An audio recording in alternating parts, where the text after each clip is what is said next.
ม่วงเอาลูกไปเนี่ยเอาน้ำเย็นเลยหนูก็ใส่ได้เลยเอา60,000ก็ได้เอามะม่วงบ่ใครจะไปดูไว้20ก็ได้เดี๋ยวเดียวมะม่วงใส่เนี่ยเดี๋ยวมะม่วงให้ใครลูกให้ใครนกกันนะน้ำเย็นใส่แน่น้ำเย็นเลยบ่ไข่นกไข่ในแม่ก็ใส่เนี่ยเวลาเอาบ่เด็กเอาสาวไข่นกกระทะสาวไข่นกข่าวลูกล่ะต้อง10,000กีบเอาบ่ไข่นกว่าไข่ลูกเอาข่าวบ่คนนี้ว่าน้ำไข่ลูกอันนี้ไม่ไก่นะสาวเอา60ไปเลยวันนี้เอาบ่ซื้อซอยนี้ดื่มมาเกี้ยงลูกหลานเอาบ่มาเกี้ยงบ่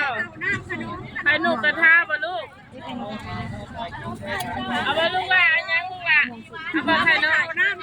เอาบ่น้ำอันยังลูกไข่น้อยบ่ลูกล่ะเอาบ่ไข่น้อยเอาไข่น้อยลูกล่ะเกี้ยงไข่น้อย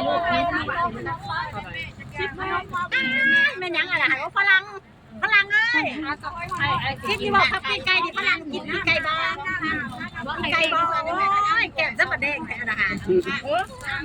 ไปแล้วบีบ